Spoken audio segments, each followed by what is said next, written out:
live stream didn't connect either, so I didn't want to. Here we go. We're connecting. And it's a little slow. Here we go. We are live. So it takes a minute for people to fill in. I'm just going to start out by saying hello to everybody in our live chat.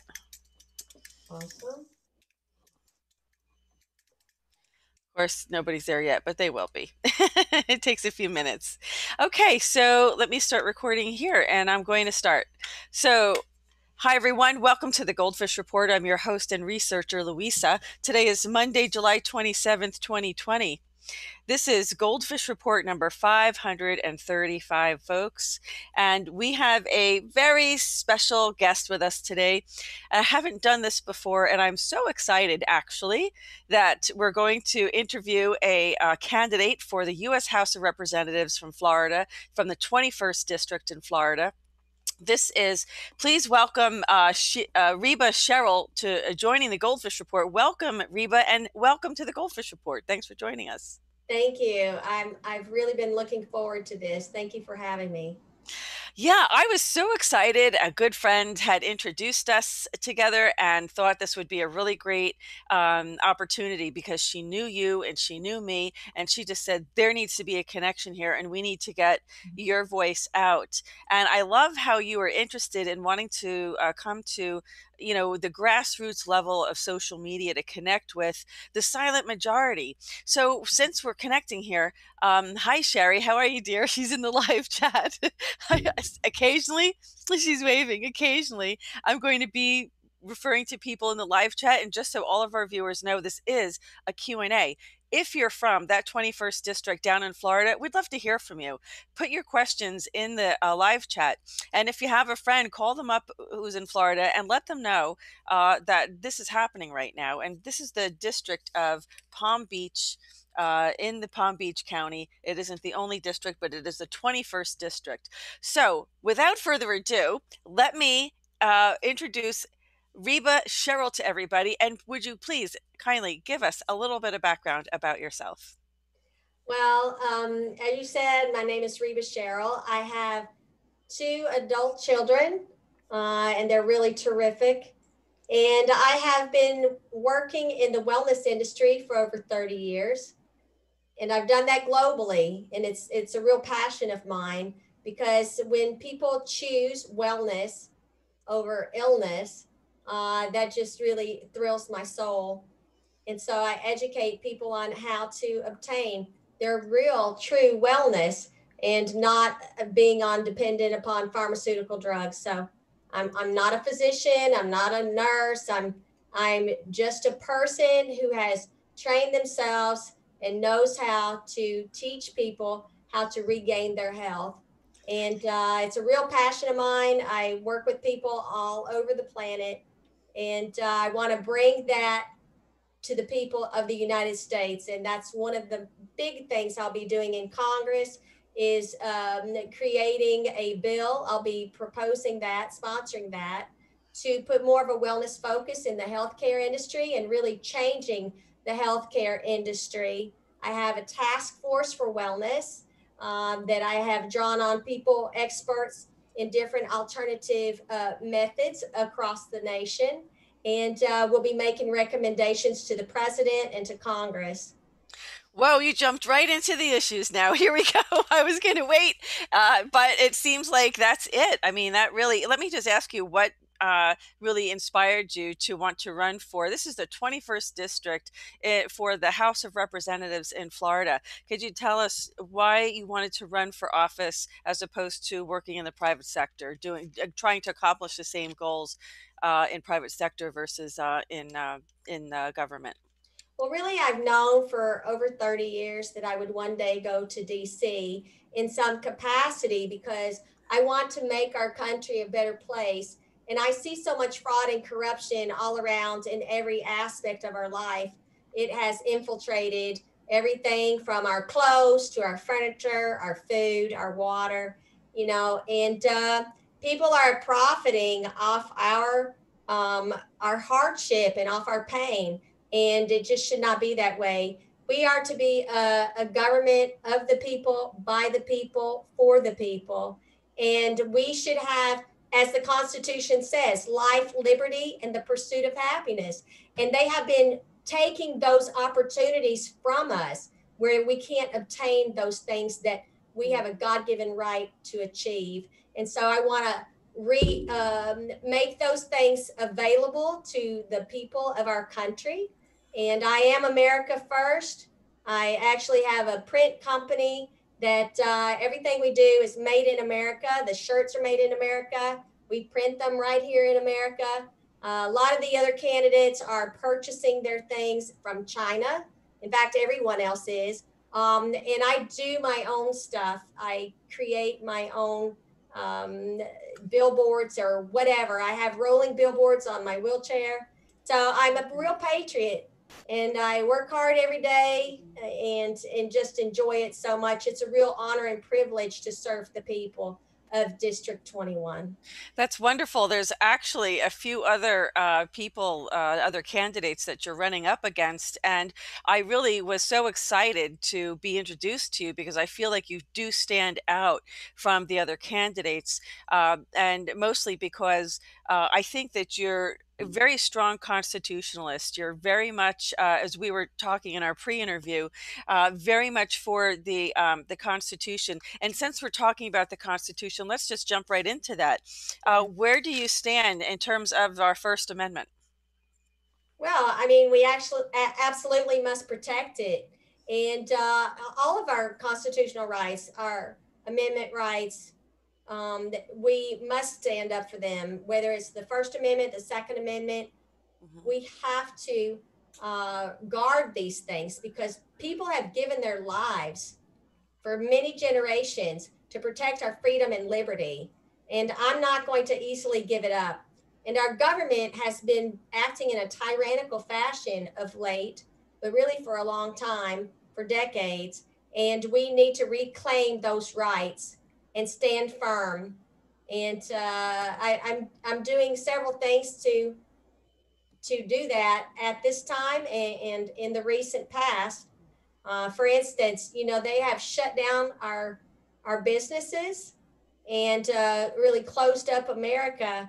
We need to reopen. And I took a trip to New York City at the end of May to make a call for us to reopen. And there were a lot of riots and protests that were going on in New York and in DC.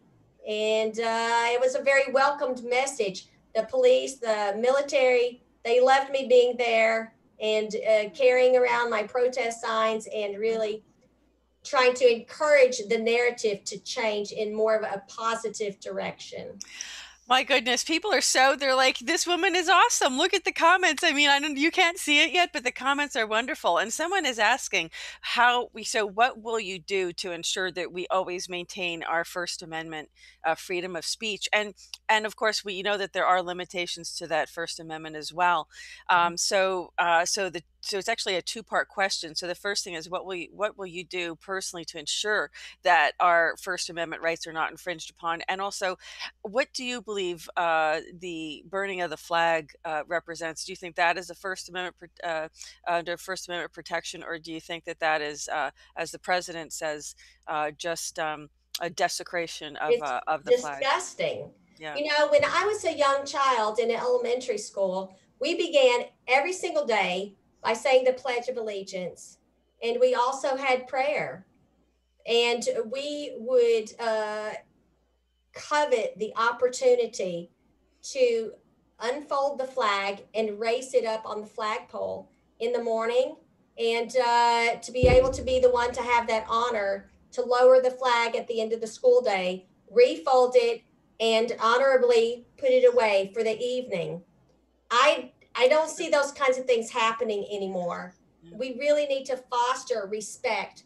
I've been preaching this, beating this drum for over 30 years now, that we have a lack of respect in our younger generations. They have not been taught these things. You know, they don't have self-respect. They don't respect others or people's property. And we see that evidenced by these riots that have been happening since May.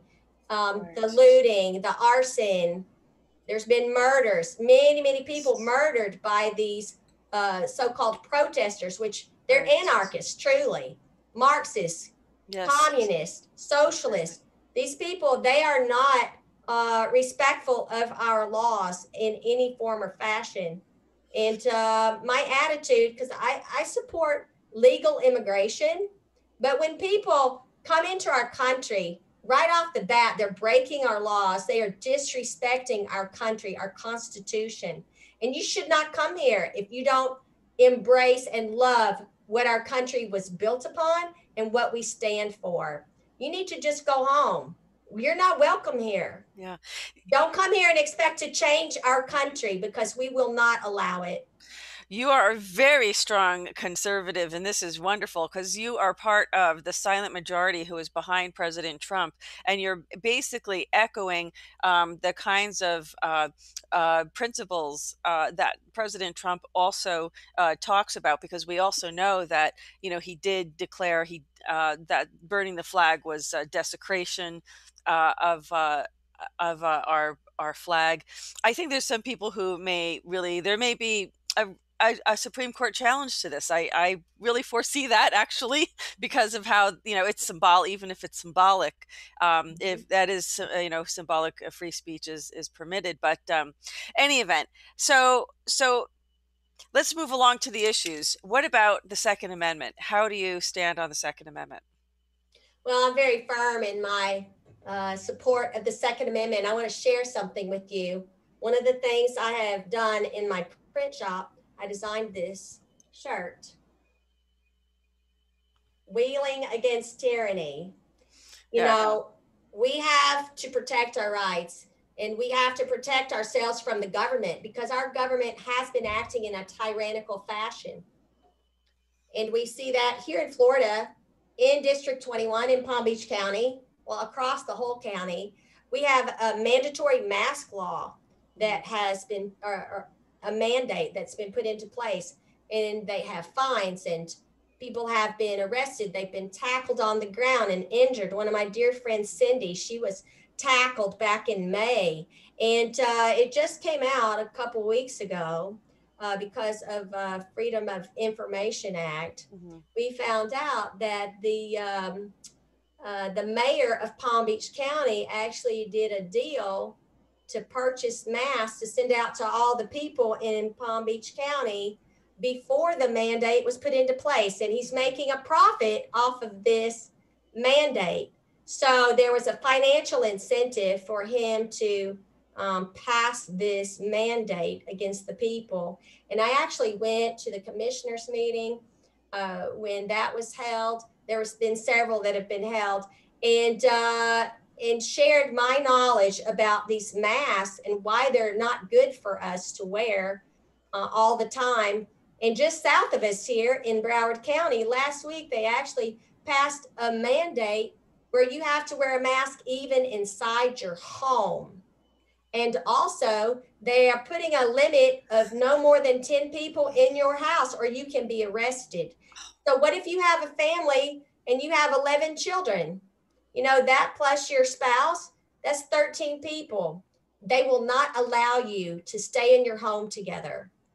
It's Okay, so outrageous. the questions in the comment section here are basically, what will you do about that if Well, we need elected?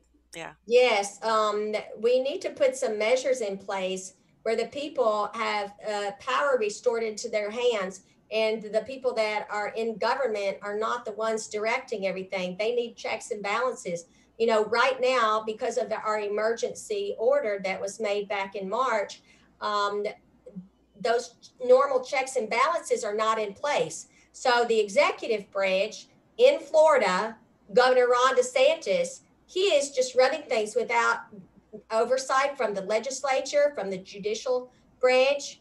And the same thing is happening nationally in all these different states. So in states where they have a very weak governor who doesn't care about the Constitution, who's not concerned about protecting the rights of the people, they are having a heyday. I mean, this is another thing that I protested when I was in Manhattan back in May, is the fact that Cuomo was putting people with COVID into nursing homes, violating the directive of the CDC and the administration of our president, Donald J. Trump. They were putting these COVID patients in with these vulnerable population who had pre-existing issues, and we lost thousands upon thousands of our elders, and we cannot afford to lose these individuals. They are so wise. They have a lot of knowledge and wisdom to pass along to the younger generations, and we need to cherish them. We need to show them the utmost respect and honor. And what he did is a crime against humanity, and he needs to be prosecuted for that. Doesn't she sound like my alter ego? My viewers know who they know me very well. You absolutely do. I mean, it's amazing because, you are so you care so much about this country. You care so much about restoring integrity. But part of what we see, I think, going on with these protests, and these seem like really lost people. And I have to tell you, it has to be a result of um, the public school system and this Common Core agenda. And it really, if for dumbing down the population, it is so incredibly successful. Nobody could ever have predicted it would have succeeded this way. It is such a disgrace. What would you do if elected? What would you do about, and what would you support, and what would you do about dealing with the education system? Well, one of the platform items that I have placed on my website, I want to see our public education system audited. Like, where the heck is all this money going? Because I don't see a result that justifies this amount of money per classroom. You know, we're looking at $500,000 for a school year. That teacher is not getting that much money. The electricity doesn't cost that much, and we're not replacing these buildings every year. So Yeah. where the hell is it going? I want to know. They need to answer for that. And there's so much fraud and corruption in every aspect of our society, and these school boards need to be held to account. Mhm. And so I want to make a call for the auditing of every single aspect of the education system in every city, in every state. And let's find out what's happening with those tax dollars. Well, what do you think about the Common Core agenda where the teachers are basically teaching to a test? So basically, there's no unique way to solve problems. It must be done a particular way, and because that's how they're going to keep their job, is that it shows that there are let's just say indoctrinating the children, not really learning outside the box or thinking for themselves. Kids are having trouble really with the whole planning process, and even critical thinking skills are just Mhm. absent. Well, Common Core is completely back assward. I homeschooled my own children, and I did it differently than how I was educated as a young child. And we need to teach the children how to live life successfully. They come out of high school and they don't know how to balance a checkbook. They don't know how to iron a shirt. I mean, basic life skills. They don't know how to boil water. I mean, my God, we need to put back into our schools basic skills, how to change a washer on your faucet. You know, if you have a leaky faucet, people need to become equipped with basic knowledge of how to get through the day so they don't depend on having to pick up the phone and call someone else. Because when the shit hits the fan, who are you got to call? You need to be independent. You need Yeah. to be able to be self-sufficient. You need to know how to grow your own food. We need to be teaching children how to grow an organic garden, how to feed their families, and no more dependence on China or anyone else. We need to have everything right here at home. We need to make sure it's the best quality. We need to eat the best foods. We need to get rid of these pharmaceutical companies with all their drugs that they're pushing on people. I don't mean completely eliminate them. Right. Please Right. don't get me wrong. You know, there are some things that there's a time and a place, but they push this stuff, and there's kickbacks that these doctors get, and that needs to stop. Well, the president did this week sign 4 executive orders regarding lowering prescription drug prices, as you know, particularly for patients with diabetes and really, life-saving medications and things of that nature. So kudos to the president. And, we're talking about, and I'm sorry that we're going to jump around a little bit, but this Okay. is this is how the topics kind of come up because I mean, your responses are loaded, and I want to like stop you, but I don't stop you. But I want to make sure we go back to these topics. Um, okay, things that are specific to there's issues that are specific to your district. Now, for those who are listening from District 21 in Florida, what are the unique kinds of issues you'd like to see, you'd like to help with this on the state level? What would those be? Well, we have a lot of homelessness issues here because in the winter months, the pastors in these states that are north, they send the people who are homeless down to South Florida and they expect us to take care of them. So that puts a burden on our citizens here. And we have encampments in our city parks. Lois Frankel, who is the incumbent, she's a Democrat. She supports this. She even supports them showering nude in the park in front of playing children. Like it's disgusting. It reminds me and it's reminiscent of what's happened in California, for instance, in San Francisco, where they have a bowel movement on the sidewalk and they've had to Right. put an app out so they tell people to be careful, watch here and watch there. Mhm. I don't want our district here in South Florida to turn into Portland, for instance, or Seattle, San Francisco. We don't want that here. We value our quality of life. And I will work hard to protect that and hold these people to account. Our local law enforcement, by and large, is really terrific. But what happened back in May when they arrested my friends for not wearing, I had 3 friends, all women, who were arrested for not wearing a mask, and they were on the sidewalk. Mhm. My friend, who's in her 60s, was tackled to the ground by 3 sheriff deputies. Yeah. Like, that is just outrageous. So, I mean, doesn't the First Amendment protect us from being forced to wear these masks? So, what can we do about that? What this sounds like it's Resist. under Governor DeSantis. It does look like that. You know, He's been he, disappointing. yeah, he's going along with the line with you don't have to say it, but I'll say the Democrat states which are being destroyed little by little. But in terms of it just looks like more and more and more encroachment upon our constitutional rights is Mhm. coming. Like you said, the very opening statement, a tyrannical government. Um, what exactly can you do to stop this? You said checks and balances. How do we create the checks and balances? What exactly specifically can we do, or can you do? Actually, the question's for you. So, Yeah, I think we need to set up some citizen organizations, for different areas. Like, for instance, say the judicial system. Helped create an organization when I was living in Tennessee 30 years ago.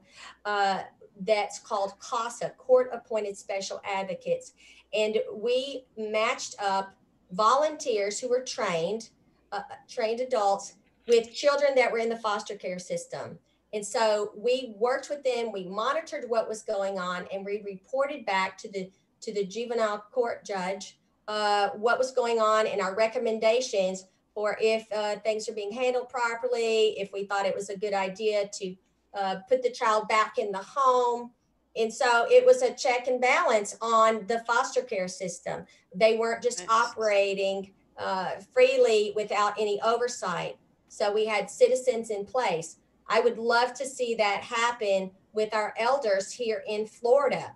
Abusive guardianship is a huge problem across the nation, and we have a huge elder population in this district. And there are people who mean to bankrupt our citizens here by targeting them to take away their rights, to seize their assets, and really send them to an early grave. And I want to establish a citizens organization here in this district, and I'd love to see it go national, to match up adults who are trained how to monitor these guardianship situations, and even help determine, is it really warranted, because the judge doesn't investigate. He has someone, it can be some anonymous person, it can be an attorney, anybody can go in and ask the judge to sign away the rights of an individual, and this person has no idea what's happening. They're not given notice that there's this hearing taking place. They're notified after the fact, and you really have no recourse, because then your rights have been taken away. You can't hire an attorney to defend your rights. They're already gone. And so there's an organization that has been monitoring these things, that's based out of Hollywood, Florida, which is south of me here. Dr. Sam Sugar is in charge of that organization. His father-in-law was actually targeted several years ago, and that's what sparked his interest. But this is happening everywhere. It's not an isolated local problem. It's all over the nation, and it's a huge problem. It's probably the largest industry in our country, actually, abusive guardianship. And everyone is in danger of having this happen to them.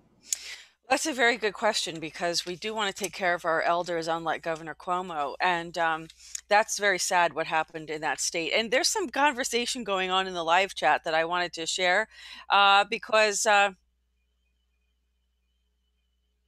okay, I mean, any representative needs to listen to their constituents.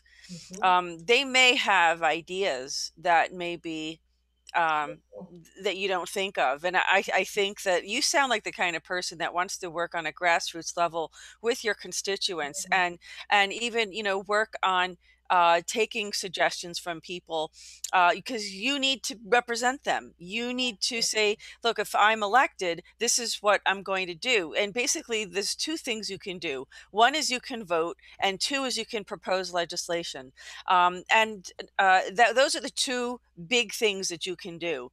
But you're also suggesting other kinds of things, which are thinking outside the box and being very supportive. When it comes to voting, the House of Representatives is the majority is Democrat controlled House right now, and they still have the power of the filibuster, and there's, as we saw with the impeachment charade that went on, it just looks like we do need more people like yourself in the House, because right now they, they call it the crazy House, but it's in all due respect, it has been a little bit, because they're, Nancy Pelosi's not exactly, running things properly. I think that we have definitely seen a departure from traditional American values, conservative values. There's no question about that. That is what built this country, and that's what our identity is based on. And the problem is that they use these Trojan horses like BLM or Antifa. So let me ask you about Antifa. Would you be in favor of supporting Antifa, as labeling them as a terrorist organization? Well, that's what they are. I mean, that's exactly what they are. Mm-hmm. And I was right in the middle of their anarchy in DC and in New York back at the end of May and the 1st of June. They surrounded me. Actually, I was right in front of the White House at Lafayette Park, and protesting for good things, like reopening America and Patriots uniting. And these people, they surrounded me and they tried to intimidate me and shut me down. But I won't be intimidated. I can't be bought. So they were wasting their time, and they learned in a hurry that they weren't going to be effective against me. I'm a real warrior. I'm a patriot, and I don't give up. No, you don't. And let me also ask you, I've got like a whole bunch of other issues here. And I tell you, Louisa, they don't want to get me in a filibuster situation, because I'll set a record. You will. See, that's what I'm trying to find out is how are you going to vote on things like this? You could just tell us how would you vote? I know it depends on the topic, but the problem. I was very disheartened and disappointed to see so many. I was happy to see so many women in Congress, but I was so disappointed to see how they're behaving because they are mostly Democrat, and they would sit there during the president's State of the Union and they wouldn't clap, they wouldn't be happy for our country and the progress that the president's been making.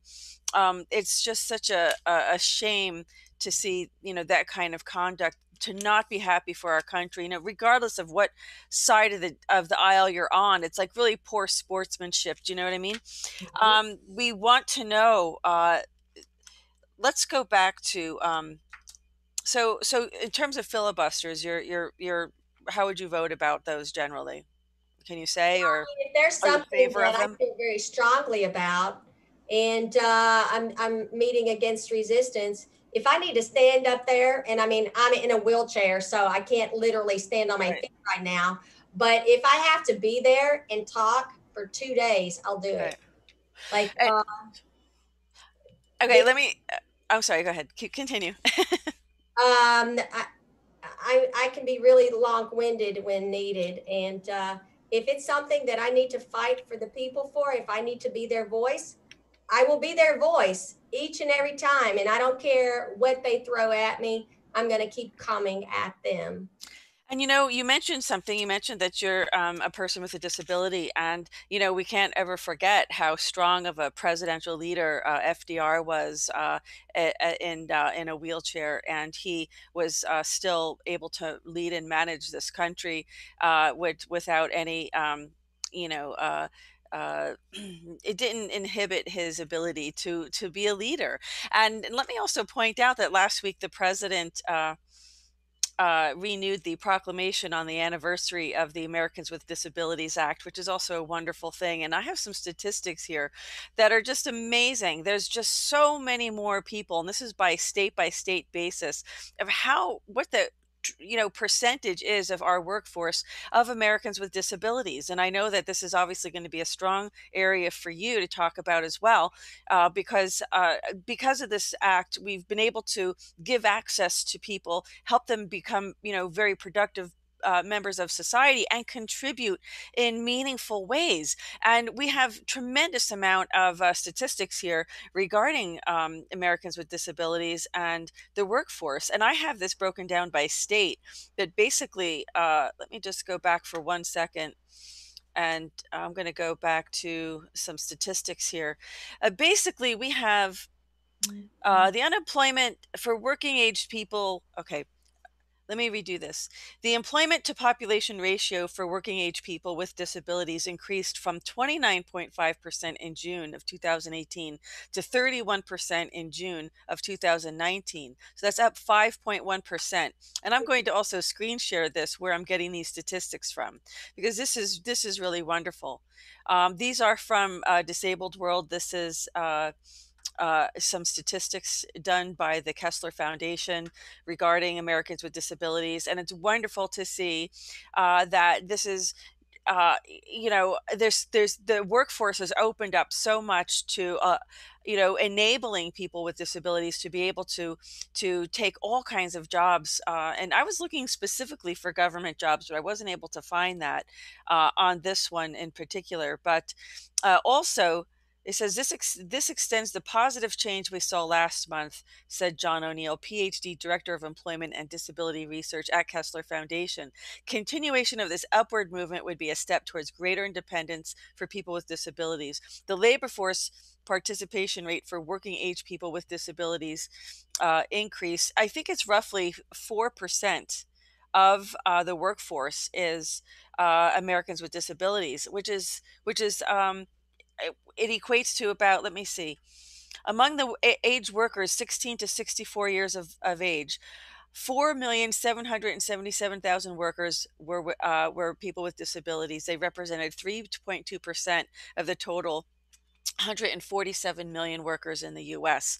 And that's according to the Bureau of Labor Statistics. So, I mean, it's wonderful. And I think it makes you so much more of a stronger candidate and so much more of a sense, a big advocate for people with disabilities because there are so many. And of course, that doesn't end there. It goes on to, as you were saying, the elder, taking care of our seniors, which the Mhm. president has also been this past week talking about policy for ensuring that seniors are protected. Now, with this whole COVID thing going on, he has implemented more policy and measures in order to protect our seniors and not have a repeat of what's been going on in these nursing homes, as you have pointed out.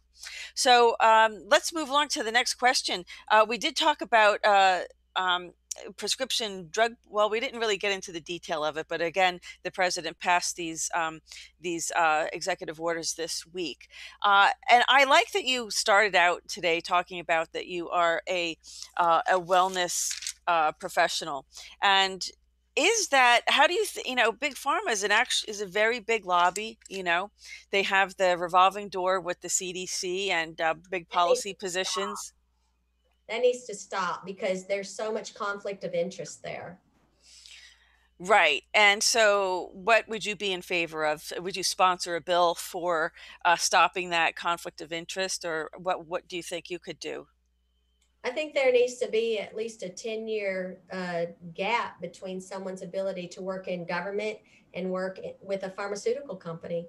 I think it's just not a good idea to be mixing our interests of our people with corporate profits. It's not good. Right. This is exactly what I think had inspired the president to have this do these executive orders because obviously people are dying if they can't even afford to get insulin and even EpiPens for anaphylactic allergies and things of that nature. Would you be in favor of making hydroxychloroquine over the counter? Absolutely. It used to be until 1994 when President Clinton made it illegal. So they lowered the amount that was in the over, and you still can get quinine over the counter, but it's in such a low dosage. You have to take like 40 capsules to get a Hmm. therapeutic dose. And this is something, it's a natural element, quinine, and it's good for restless legs. A lot of people have a problem with that when they sleep at night. It's good for many, many things. And it's outrageous that he made it illegal to be available to people so that they could use it for things that had been used for many decades. And I'd have to tell you, I'm really disgusted with Fauci and him trying to paint the president as being insane to suggest that hydroxychloroquine was something that people should be using with this COVID-19 situation. He used it years ago during Obama's administration for another COVID virus. And he was all in support of it then. And many more people, by the way, have suffered during that previous administration than have during this COVID crisis. Yes, there is a virus, but it's not what they're creating this fear mongering. We have less people that have died than from the seasonal flu with this COVID-19. And of course, we know they've been inflating the numbers. When someone gets shot in the head, they label them as a COVID death. Like, what Right. the heck? You, Right. you have a head on collision and it's a COVID death. I mean, Right. come on, folks. These Yeah. people have been doing some ridiculous things, and we just cannot allow this to continue. And we need to prosecute these people for shutting down our country like they have and devastating our economy. People are hurting. People have lost their jobs. They've had to spend their savings, and this was totally unnecessary, completely. We have states that did not shut down at all, and they did not have these numbers, high numbers of death. And it's like some of these governors have gone out of their way to try to increase the numbers. And why? What is the incentive for them to inflate the numbers? Well, I see two main issues. Number one, interfering with our elections, And number two, financial gain. Congress, it put into place that they would reimburse the hospitals and nursing homes at 100% of cost for the treatment of COVID-19. That's unheard of. Not even a private insurance does that. Okay, but we have Medicare, Medicaid reimbursing at 100%, whatever they say the cost is. But not only that, if you just get a diagnosis of COVID-19, they get thousands of dollars. And if you're placed on a ventilator, it's like $39,000. So $13,000 if you're diagnosed, $39,000 if you're put on a ventilator. Do the math. And they say we've had, all these tens of thousands of people that have died. And then you have all these others that have been diagnosed. They're getting huge amounts of money. It's a windfall. And they are trying to take advantage of the taxpayers across the country to bail them out of the debt that they have not been responsible in their fiduciary duty to the citizens of their states, and they have in many cases nearly bankrupted their states, and they're using the rest of us to try to reverse course on their bottom line, and they should be prosecuted. And many people have died because of them deliberately putting them on these ventilators just so they can make a profit. They Yeah. didn't need to be on a ventilator. We have reported this many times on the GoldFish Report, particularly on our political theater reports with the FETs, as you know. And that is what has been happening. There's been whistleblowers coming out explaining how, even this is just an example, but I mean, if somebody was like roll over by a steamroller, and killed, they would be marked as a COVID death. I mean, it's really not that I'm making fun of anyone who's dying from it, but it's that bizarre. It gets that ridiculous that they're labeling people dying with COVID. Clearly nobody was prepared, had no protocol whatsoever when it came to, pandemic or epidemic or whatever. But and in part because it's not really on the scale of a pandemic. I mean, it's like the flu. You want to consider the flu a pandemic every year. But what about the issue of vaccinations? Where do you stand on vaccinations? And well, go ahead. Yeah, we have a mandatory vaccine law on the books here in Florida. I am not happy with our governor. He needs to rescind this order. He signed an executive order earlier this year. This is something I was met with when I was returning from New York back in June. And he wanted all my information on this sheet, and under penalty of 60 days imprisonment and a fine of not more than $500 or both, I had to fill this thing out and sign it. Now, in signing this little piece of paper, I am giving consent to be vaccinated. Well, I'm not giving consent to be vaccinated. I know my constitutional rights. They gave me this paper on the airplane before we landed, and when I exited the plane, there were 10 people of authority, some military, sheriff deputies, people from Florida State Department of Health, people from the airport authority, and they were ensuring that every single person coming off the plane had filled out their paper, had signed it, giving consent to be vaccinated. I was the last person off the plane because I'm in a wheelchair. I had to wait for my wheelchair to be brought up from underneath. Mhm. So when I came out, they're asking me for my document. And I said, fellas, we need to talk. Let's come over here. And I turned to one of the military fellas and I told him, I said, this is me giving consent to be vaccinated. And I'm not going to agree to that. And I pulled out my pocket constitution, which I keep on me at all times. I have one. And I said, I have a constitutional right, and I'm not going to relinquish that right. and I have a right to be safe in my person. I have a right to privacy. You are not going to take that from me. I am not going to sign this document.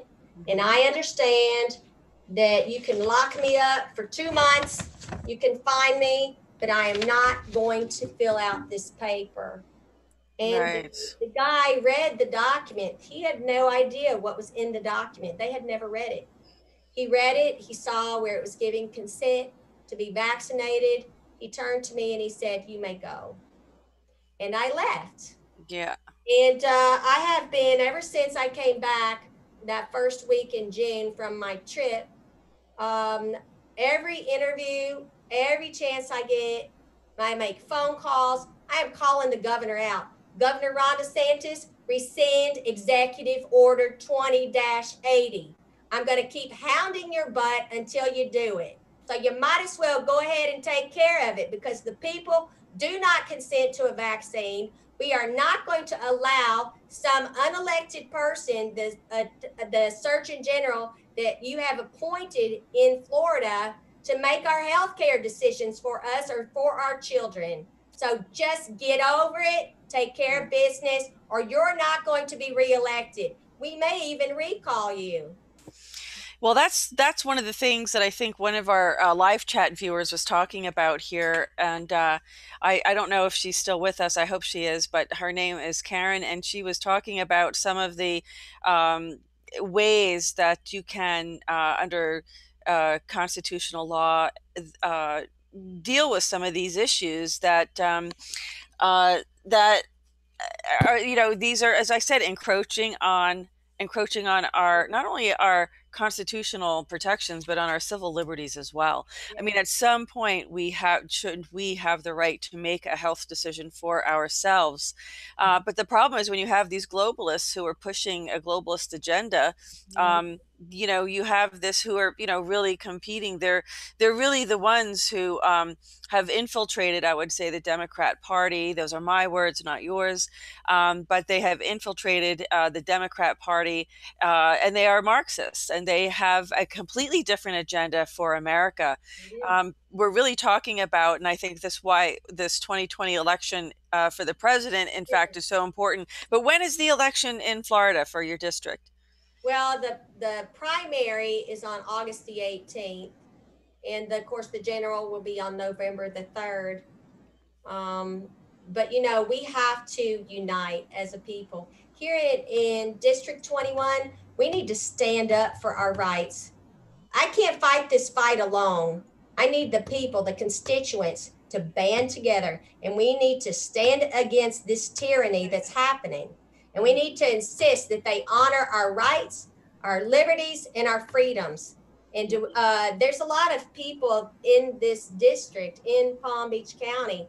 If you go out without a mask, which I've never worn a mask, I didn't wear one in the airport, not on the airplane, nowhere, not one time in all these months, and I'm not going to.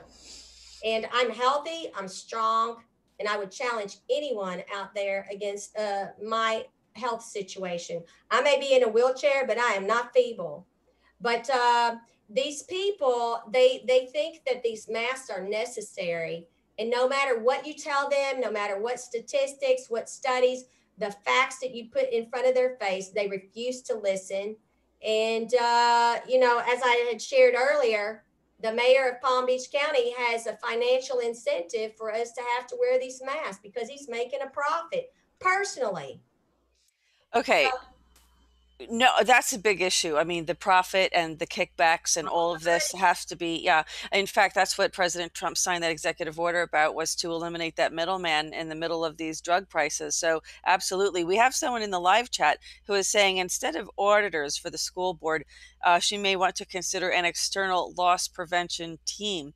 Now, I'm not really sure what she means in whole by that, but because also anything that you form outside of the government has to have some weight. Uh, there has to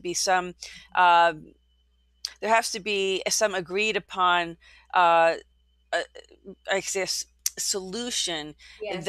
that, or it would have no impact. It would not be have Mhm. any They effects. need teeth behind them. Yeah.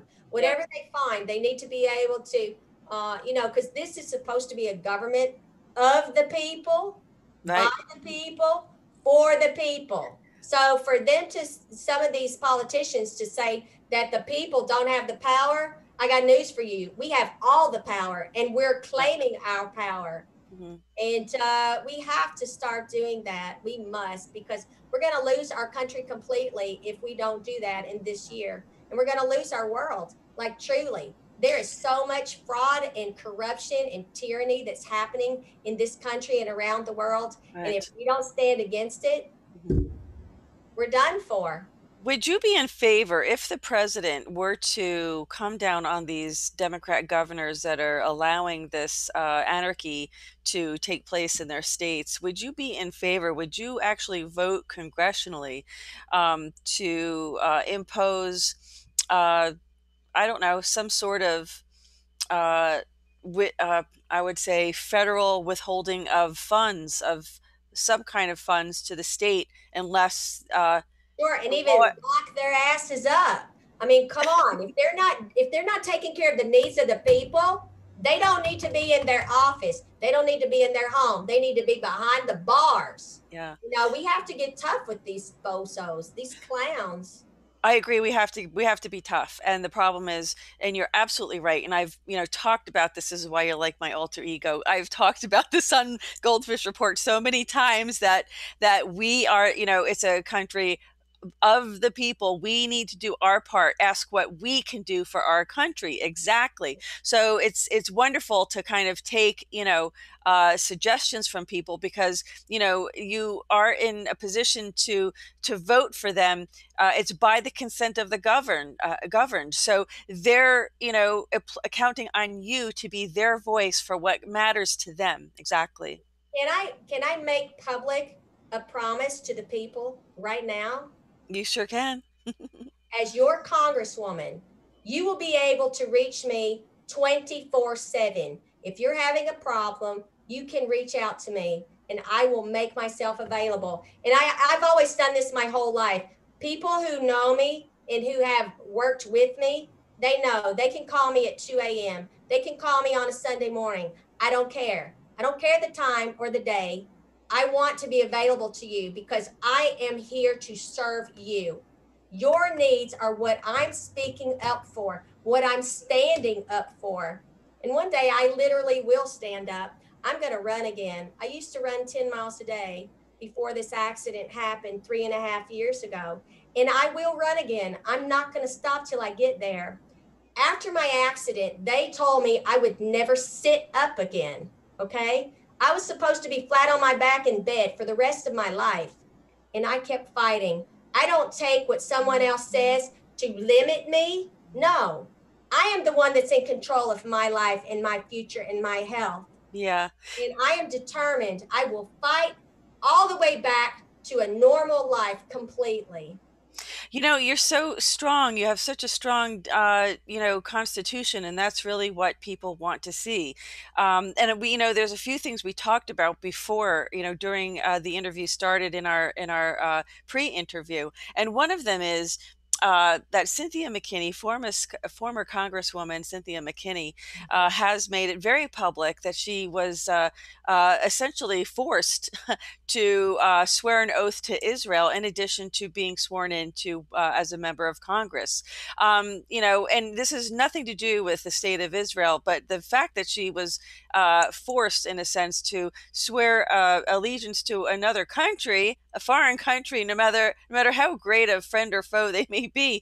Can you tell us what your position is on that? And if you are confronted with that, exactly how would you handle something like that? Well, I have to be completely transparent, and I always will be transparent with the people. I actually am Jewish. And while I respect the people in Israel and in Ethiopia, South America, everywhere, I respect these people. But I am America first. I'm a citizen of the United States of America. And I only make an oath to this country, to these people. We, the people of the United States. I am not going to be divided, because a house divided in among itself will fall. You cannot stand strong if you have a divided loyalty. You have to be firm in your stand America first. So this idea of auditing, I'm sorry to jump back and forth. Would you form a team that is a government team, or would you form to do this audit of the school system? Would you form an external team, and then would those findings be published? Yes, I think that it needs to be an independent audit and it needs to be published. Absolutely needs to be published because the people want answers. The people Okay. deserve answers. We are the Okay. ones that make the decisions. We are the ones that tell our people in office what they are to do.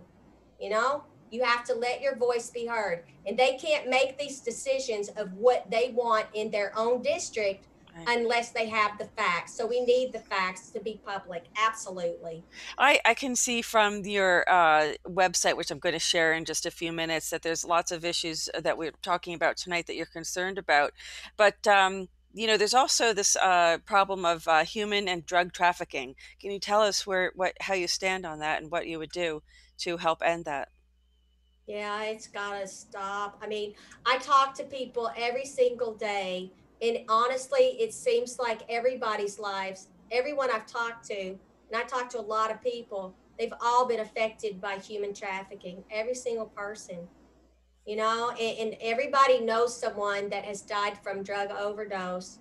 We have a lot of people every single week here in West Palm Beach, in the county of Palm Beach County, that die from drug overdose. They lace these drugs, with fentanyl, for instance, and so they don't realize that when they take this particular drug, that they're going to stop breathing and their life will be over. And so we need to really continue to prosecute these people who are bringing these drugs into our country. We need to have a closed border so that they aren't drug running across the southern border or the northern border for that matter.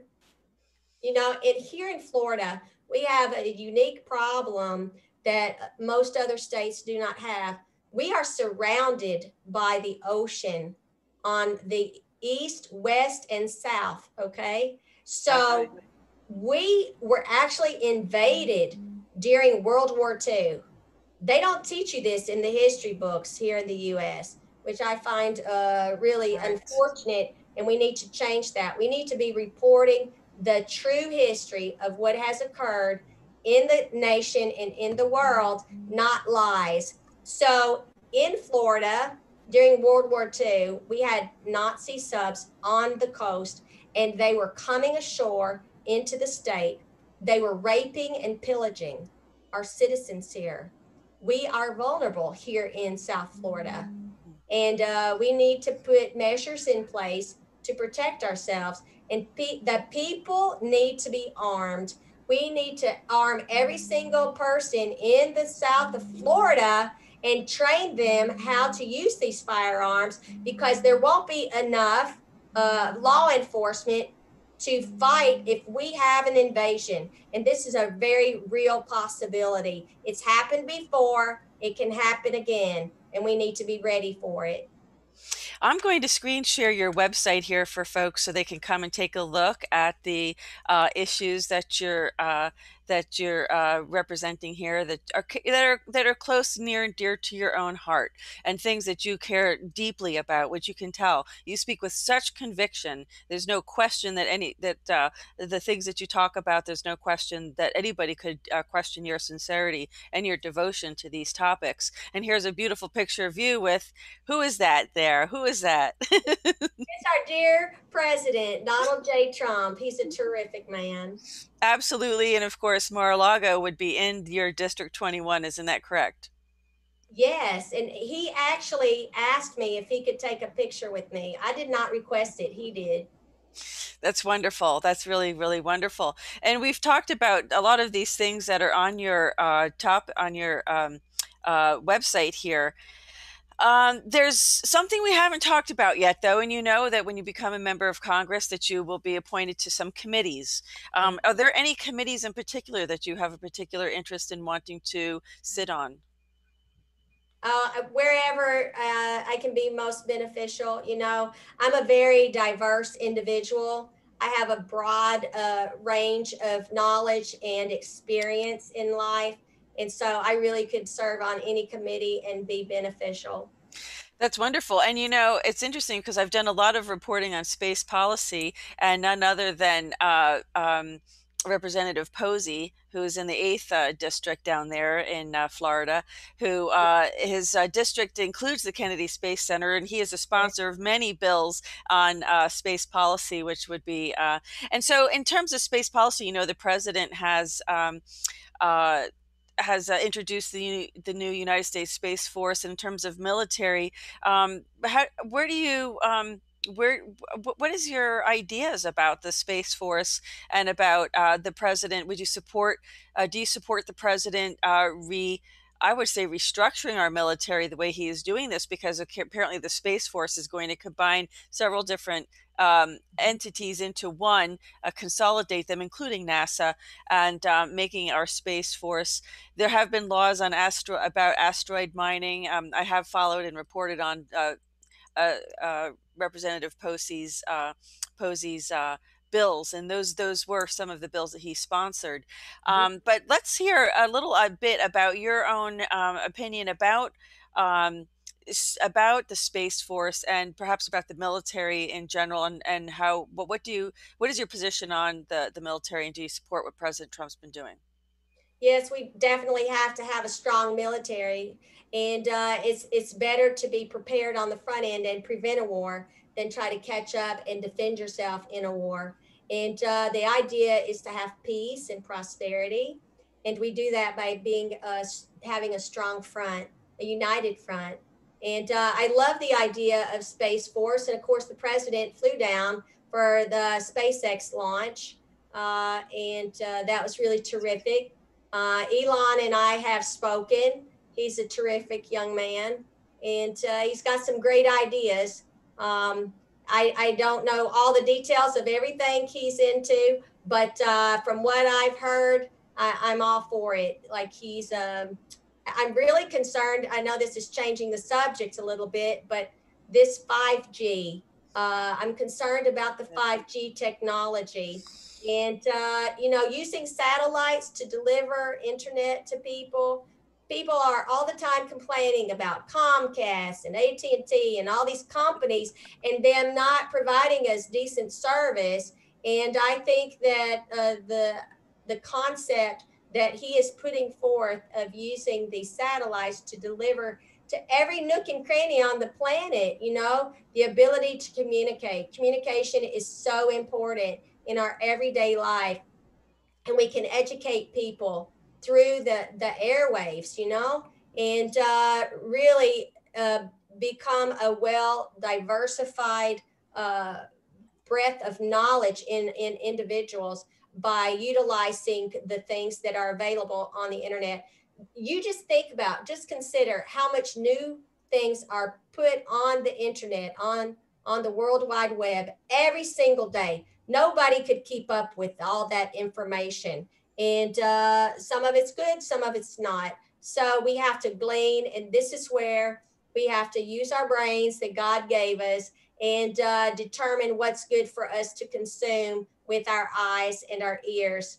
I was online one night about 2 months ago, and suddenly I was on Twitter, and suddenly a bunch of pornography just started popping up all over the page. And it was outrageous, the stuff that I saw. Like, I'm not one, I don't look at pornography, but it just came out of nowhere, and it was coming from an Asian country, or at least they were using some type of like Japanese or Chinese letters. I don't read those languages, so I don't know exactly which one it was, but they were showing that they were abusing these young children and engaging in these different sex acts. And this should not be allowed. You know, Jack, you're asleep.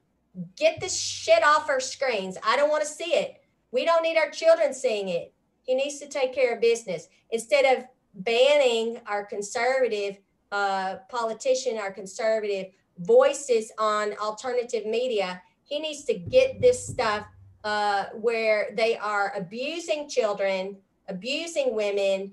Get it off the internet. Okay, I'm going to put. I see some questions in the live chat here, and I'm going to put. Uh, I'm going to put her website, Reba's website, in the chat there for everybody, so you can go to this website and you can contact her. Um, there are a lot of really good suggestions. There's a lot of people who follow natural law and common law who also watch Goldfish Report and do understand that there might be some other ways to address some of these issues. So we'll see. I'm actually taking some notes. So, because the candidates that you're up against, I don't know them personally. I haven't had a chance. I certainly welcome them to come onto the Goldfish Report and have an opportunity to explain, what their plans are for getting elected and what their priorities are.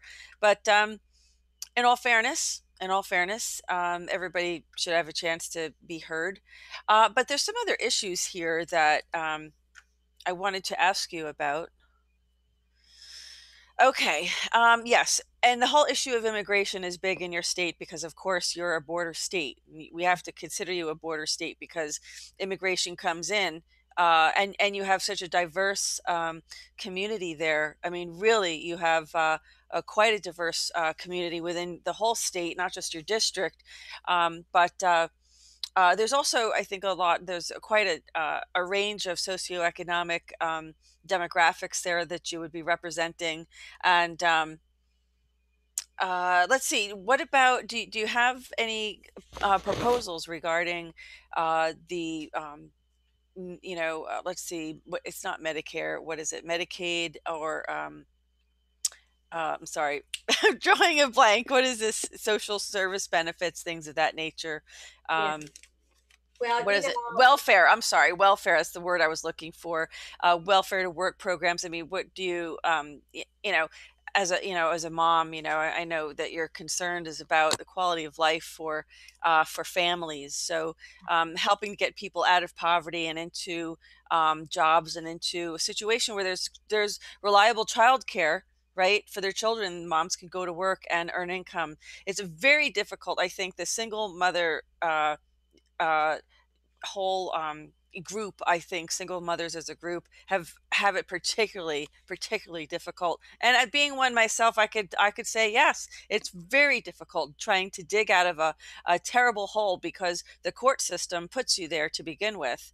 And then I'm, in all fairness, if you're going for a divorce, folks, you really need to understand it's a three-party contract that you're in. It's not a two-party contract. So, you have people who may have political vendettas and may not like your politics and might not hand you favorable outcomes in the court system. And sadly, that's just how it works here. But I know that this is an issue that you care deeply about, judicial corruption. Can you talk about that a little bit and what your ideas are to address that? Well, I think we need to get government out of our families. Number one, because they have too much weight. You know, they can determine where your child ends up. They can take them away from you. Medical tyranny happens. You might decide your child does not need to go through chemotherapy. You have a doctor that's saying they need chemo, but yet the government can take your child away from you and force it on them anyway. You know, things like that just should not be happening. They act like they own your children, and they determine everything about their lives, and that should not be the case. With legal and illegal immigrants, we have a lot of both in the Hmm. district. I agree with the president that our immigration should be based on merit, and it's based on merit in all the other countries around the world. We should be no different. People should come here who have something they can give to our country, something of benefit. Our citizens should not be saddled with taking care of all these tens of thousands of people, even hundreds of thousands who come in a year's time, and keep adding and adding more and more people. that are going on welfare, as you brought up. That should not be the case. And so we need to stand firm and strong on that. Now, if people are in a desperate situation, they're seeking asylum, we need to foster that by having someone sponsor them, a church or something, a community. But we should not be doing that with taxpayer dollars. So, Yeah. with illegal immigrants, they need to be sent back home. They should not be Yes. permitted, they should not be rewarded for breaking our laws. We have laws for a reason. And with legal immigrants, there's something that I'm going to be pushing for in Congress, and that is that we help facilitate professionals that immigrate from another country when they come here, that we help facilitate them into that profession when they come to the United States. For instance, I've run into people who were attorneys or doctors or what have you in Haiti or Dominica or wherever.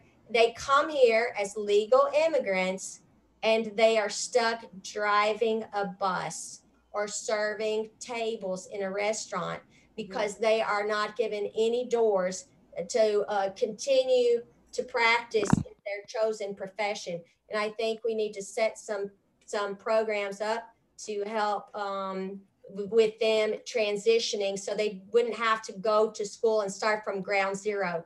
If someone comes here and has experience, 10, 20 years experience in a chosen profession, we should facilitate them to be able to continue to do that here.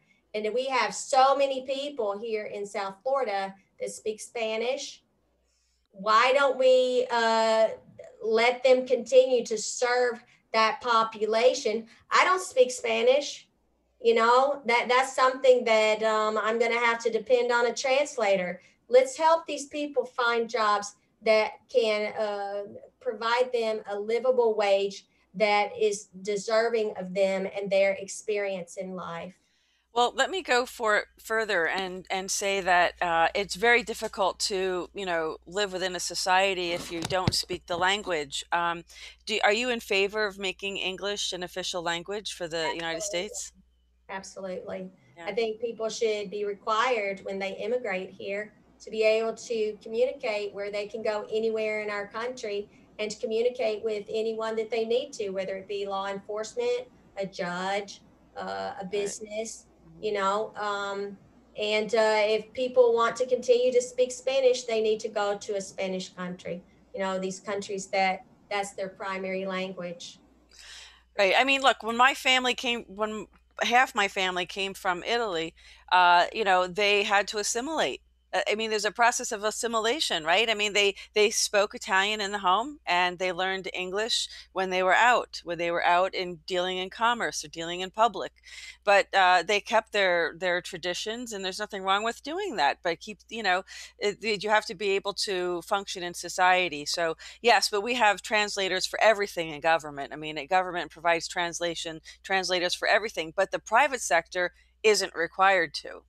So it makes We it a have lot really harder. handicapped these immigrants by allowing them to continue to live like they're living in their country of origin. And Right. It's true. if they want to come here, they need to come here with the expectation that they will be required to learn English. And many people learn English before they come here. A lot of people take it very seriously.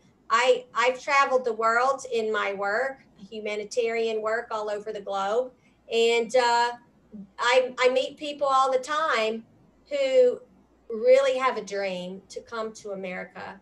They don't want to come to America to live like they do in Egypt. They Mhm. want to come to America because they want that promise, that American dream. And we are losing those things, have been losing those things for the last several Yeah. decades, for our citizens. And so we need to reestablish that. And the president is making great strides in bringing back that dream for our people. We have some interesting comments in this live chat tonight, and some things that are like I would love to get into, but they're a little bit it would require a whole other program to get into some of these legal things that some of these viewers are talking about, but they're brilliant and they're wonderful. And here's a comment saying that maybe we should recommend uh, no jail, but going into the military to learn what blood, sweat, and tears, and pain and sacrifices are to achieve and to protect and learn our true history. What would you suppose? Would you support some kind of proposal for immigrants to come and participate Sir? in the military? Why not? If they are legally able to come into our country and they pose no hazards to our national security, but if they have any Bingo. kind of ties to extremists, they don't need to come here. We don't need somebody to get their hands on a gun in the military and start shooting up their fellow soldiers. So I think there needs to be a proper vetting process, just like voters need to properly vet all candidates running in your local area, because most voters are so disinterested in what is going on at the ballot, and they don't research who their candidates are and make an educated decision. They look at it as a popularity contest, and they vote for the name that they recognize because they've seen it the most on the news or whatever. That is not how we choose our elected officials. We need to know what that person stands for. And I want to encourage you, scrutinize my platform, contact me and ask me questions. I will meet with you. If you want to get together and you want to ask me questions, I'll have a Q&A, whatever you want. But you need to know who your candidates are, and what their experience is in life. And then you can determine, are they really who they say they are? Are they real? Are they going to do what they say they're going to do? Because more often than not, we have politicians, which I'm not a politician, I'm a real person. But we have politicians who say they're going to do da da da da da, and they get into office and they don't do anything like what they said they were going to do. Yeah. And I give you my word, I will do what I say I'm going to do because I'm an Yeah. honorable person of Yeah. integrity. So your word is your bond. That's right. And you're the by the people. That's who you are. You're the by the people in that statement there. So there's another topic that we didn't talk about that is on your platform that you're running on, and it has to do with uh, chemical toxins, making chemical toxins illegal and restoring the land with organic agriculture. Why is this issue important to you, and what would you like to do to remedy that? Well, being that my specialty is wellness, and I became a master gardener as a teenage girl. I was the youngest master gardener ever, and I'm really proud of that. And I have taught agriculture principles all over the world, in addition to wellness, because our food, we are what we eat. And so, if you're filling your body with lots of chemicals, Mhm, natural and artificial flavors and colors, mhm. artificial sugars and fats, all these things. Our bodies were not created to run on those things. Those are not real nutrition for our bodies. And we have a lot of health problems that have skyrocketed because of these chemicals. 100 years ago, cancer was basically unheard of in the United States and in the world. But after World War II, there was a program called Project Paperclip. If you don't know what that is, please Google it and do your Yeah. research. Now our viewers know what it is. Project Paperclip. They brought over all these scientists from Hitler's regime, and they just bombarded our country with all these chemicals, and the cancer rates began to climb. And it's gotten worse and worse since these GMO foods were put on the market. And we have hundreds of GMO foods. People don't realize how prevalent it is in our food supply. We have things like alfalfa, corn, zucchini, squash. I mean, the list goes on and on and on. Even salad greens, beets. it's just endless. They have just perverted our food system, and we need to get back to heirloom seeds, seeds that reproduce after themselves in the same order from whence they were. Because these hybrids, you cannot save those seeds and reuse them. We need we need the heirloom seeds. And in the scripture, if you're a Christian, if you're Jewish, you know, if you base your life principles, and we were founded as a Christian nation, Judeo-Christian belief system. Mhm. Our rights are based upon God, that they were God-given. We came here to escape tyranny in Europe. You know, we came here for freedom of religion, and not freedom from religion, but freedom of religion, so that we can Right. practice as we saw and determine for our own selves and our families. And so we need to, uh, I'm sorry, I lost my train of thought, but these are so important that we go back to the way things were originally. Life is in the seed. This is what the scripture tells us. That's what I Right. was going to point I was Right. going to make. The life Right. is in the seed. We need to turn back to uh, the origins from whence our nutrition came at the beginning, and then we can restore our health. So this has been quite an interesting interview tonight. And quite honestly, you have really amazed a lot of people. The comments in the live chat are wonderful.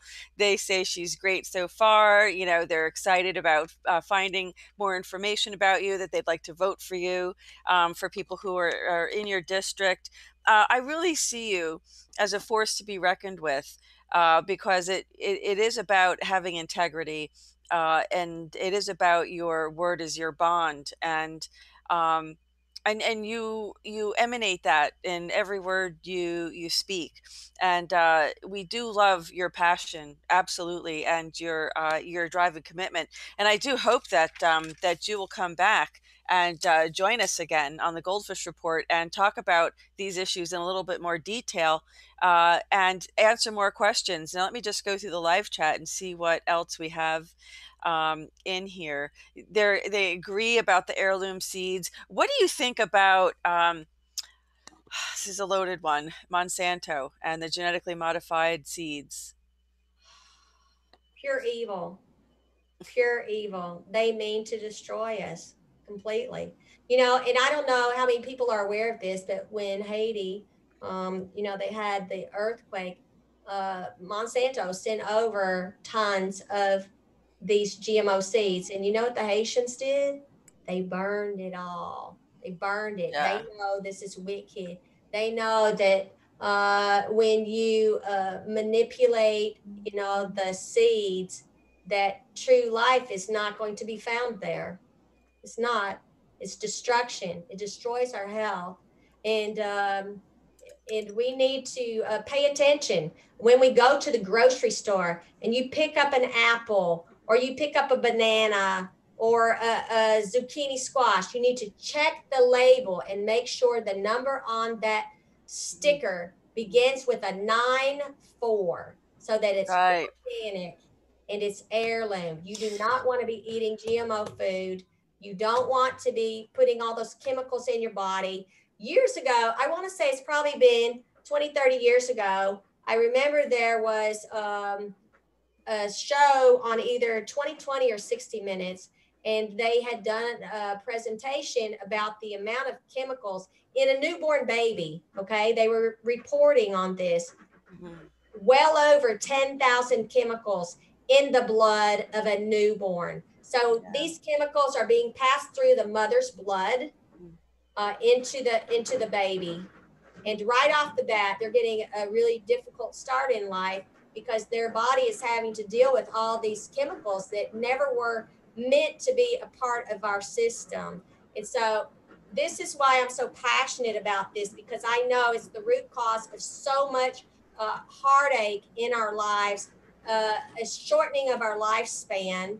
Truly, we should be living to 120 and more, like as an Yeah. average. We should be, our lifespan should be way way beyond what they are expected of us in this year in 2020.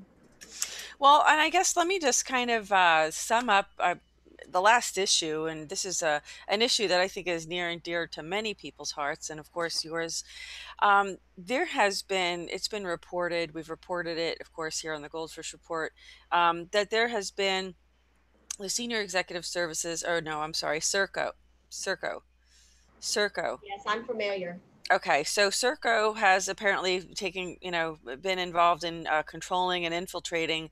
And yes, your comment about infiltrators in the military is well understood and well taken, and certainly a big concern of people in the military. We obviously are very vulnerable to infiltration. We have certainly already, in my opinion, been infiltrated. The Democrat Party has already been infiltrated. We were after Project Paperclip through the Nazis, and it really has been a progressive agenda of depopulation. But let's go back to medical technology and these patents that not only were for renewable energy, for let's see, radiant energy, like in fact things like Nikola Tesla's types of inventions and radiant energy that exists in the atmosphere around us, and other technologies. Here I was today, earlier this morning, talking about life-saving skills, because the first lady had put out a press release regarding helping children with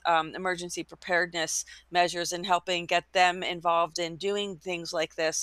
And it is time of the year with all these emergencies happening, the flooding, and of course the hurricanes that are coming in, that we do think about emergency preparedness. But there's technologies that could make this a lot easier for people. Like, I don't need to go out and buy a pressure cooker to distill water.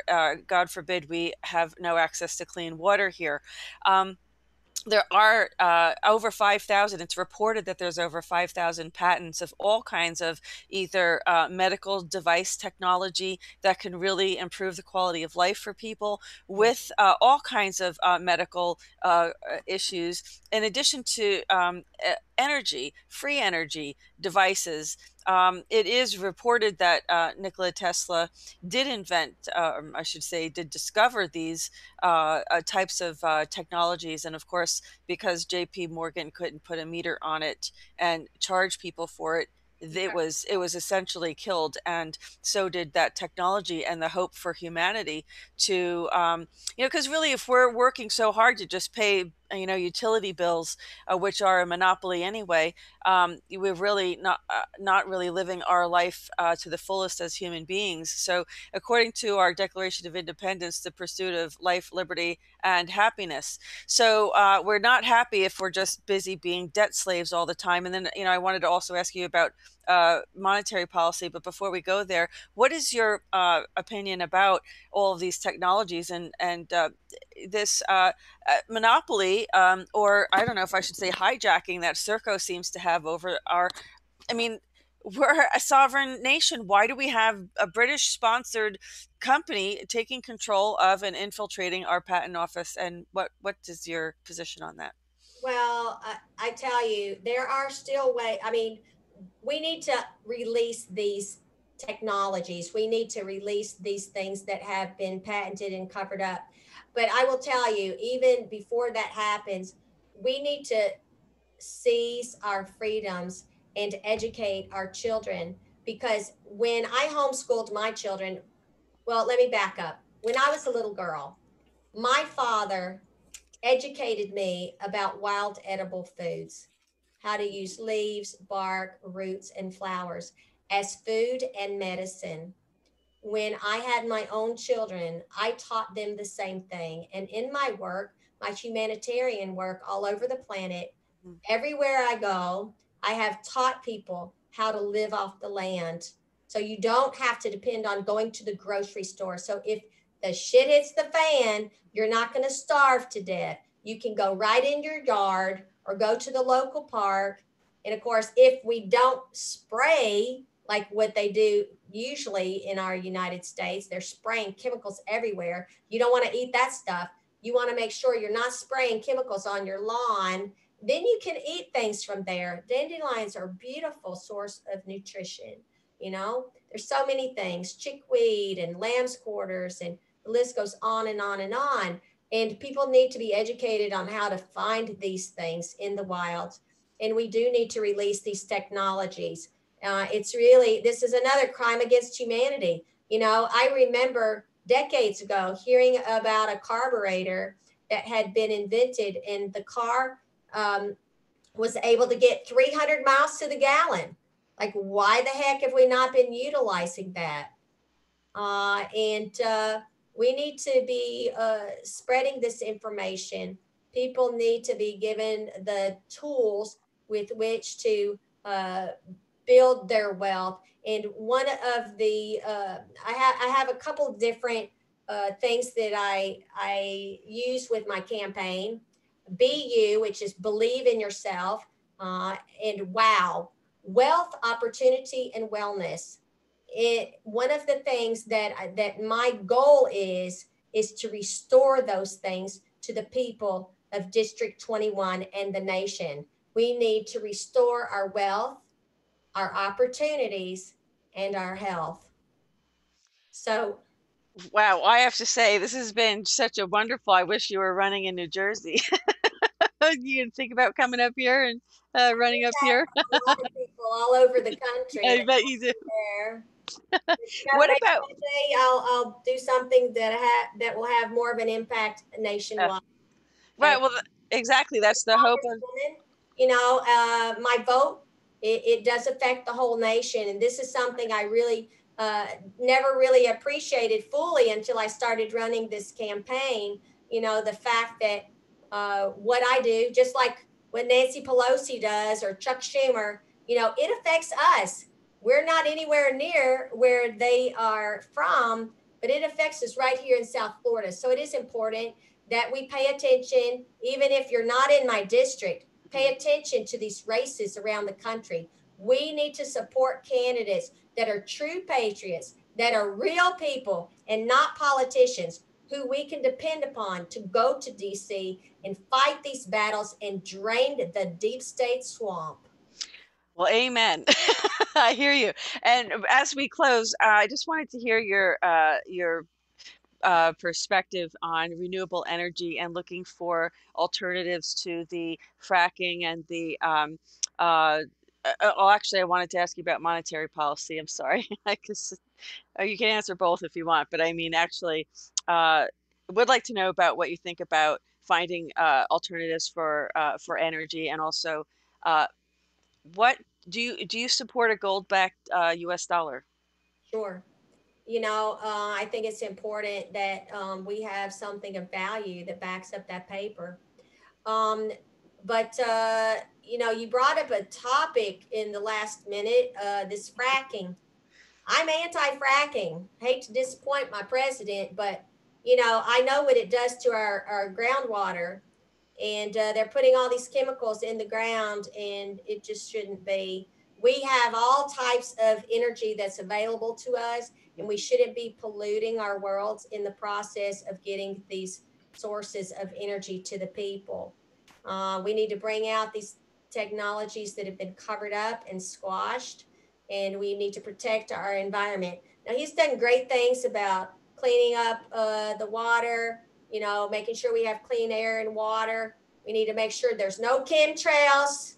Get rid of the chemtrails. They have ruined the Smoky Mountains. Like, there's so much acid rain because of those chemicals in the sky.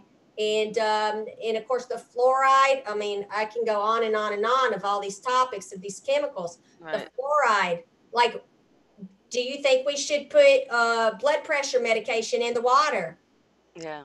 How can you judge the dosage that someone gets? Some people drink 1 cup of water a day, some people drink none, some people drink a gallon. Like, this is insane.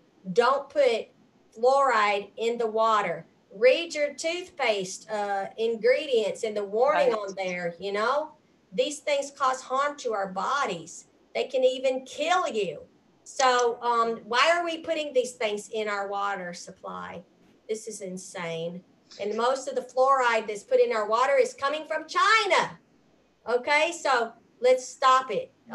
We have enough problems here without importing these things and enriching the Chinese.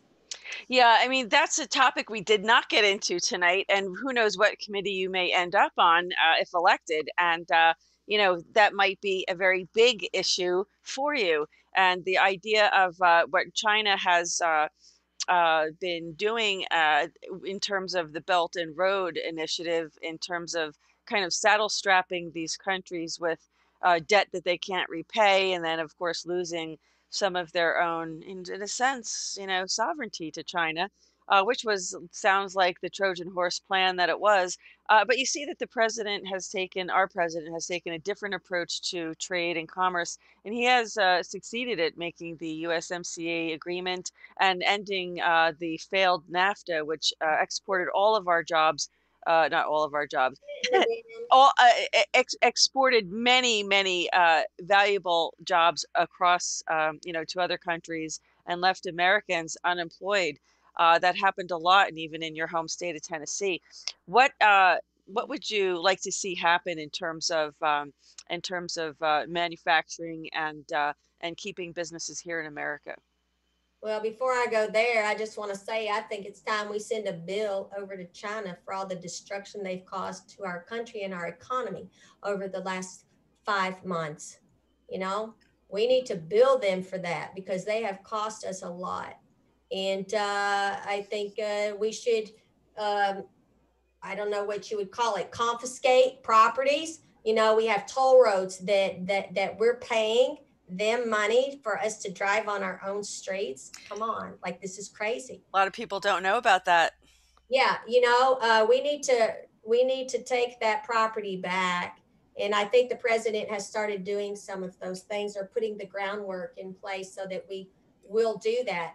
They need to be held to account for what they did, sending all these Chinese Yes. who were infected with this virus all over the planet. This is not how a virus spreads naturally.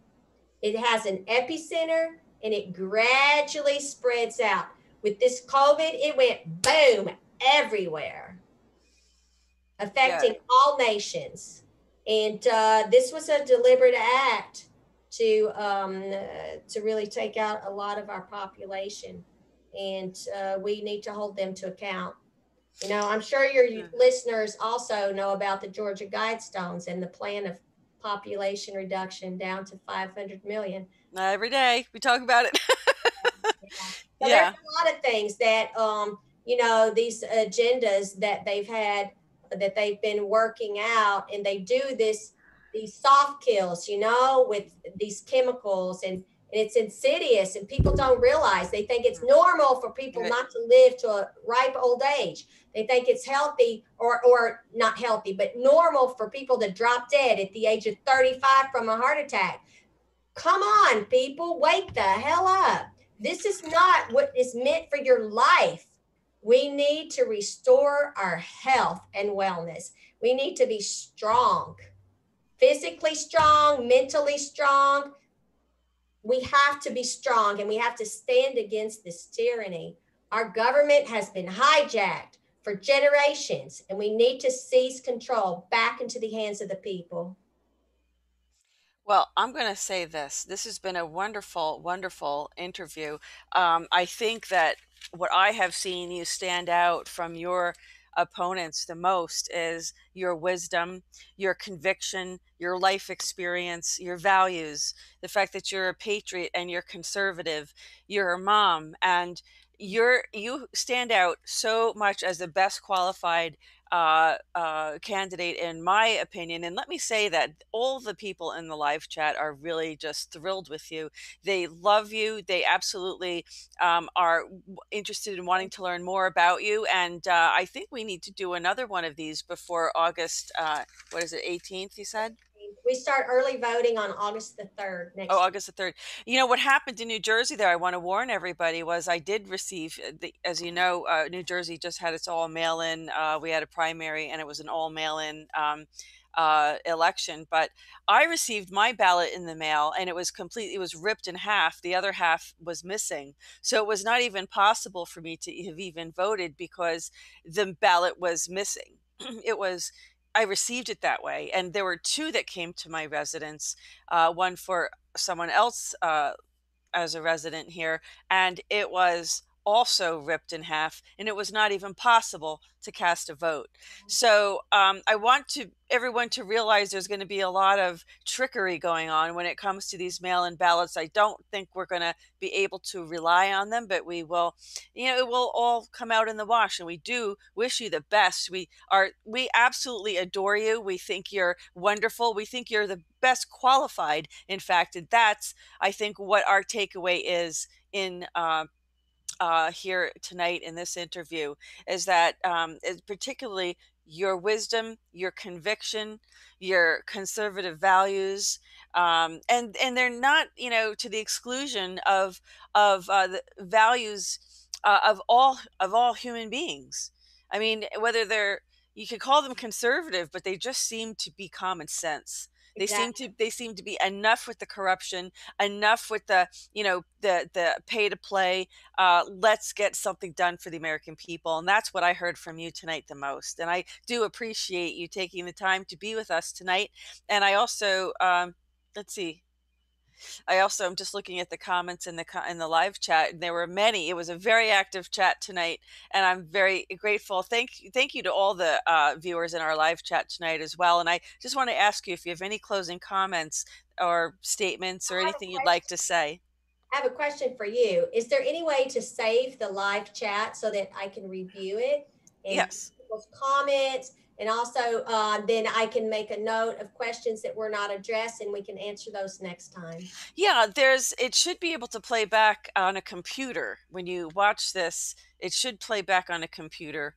Not on a mobile device, though. It won't, I don't think it'll show you on a mobile device, but when you receive the link, you should be able to see this on YouTube. You won't be able to see it on the Zoom file, but on YouTube, you should be able to pull it up on your computer. So there's no way to like save it as a separate file though. Not that I'm aware of. If it was a chat that was in Zoom, you could do that, but not that I know of in YouTube. So that's it. And I just want to tell you, amazing soul, Purple Haze. She said she spoke to you today. Amazing soul. Vote Reba Sherrill. So that's wonderful. So thank you for joining us. Did you have any closing comments for our viewers before we sign off tonight? Just please, I beg you, do your research. Make sure that when you're voting for your local candidates, that you have examined what they stand for, because we don't need to end up with 200 Mitt Romneys in Congress and 50 John McCain's in the Senate. So And she finishes up with a left hook and is unapologetic about it. I'm telling you, I think she's the one.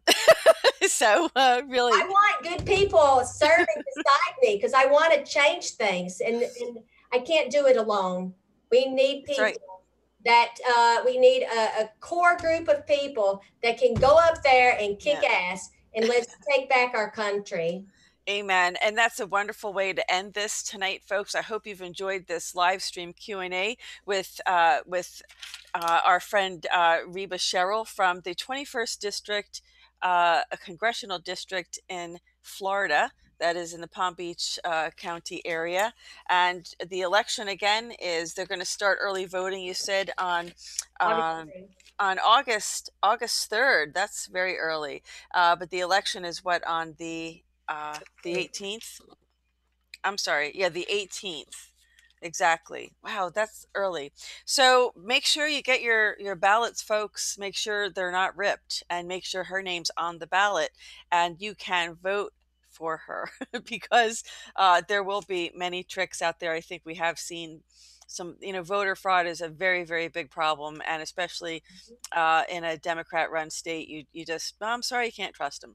So anyway, everybody, you have a great night. Wonderful to meet you. Thank you for being with us. And tonight, folks, thank you for joining us. And this concludes this edition of the GoldFish Report. Thank you so much.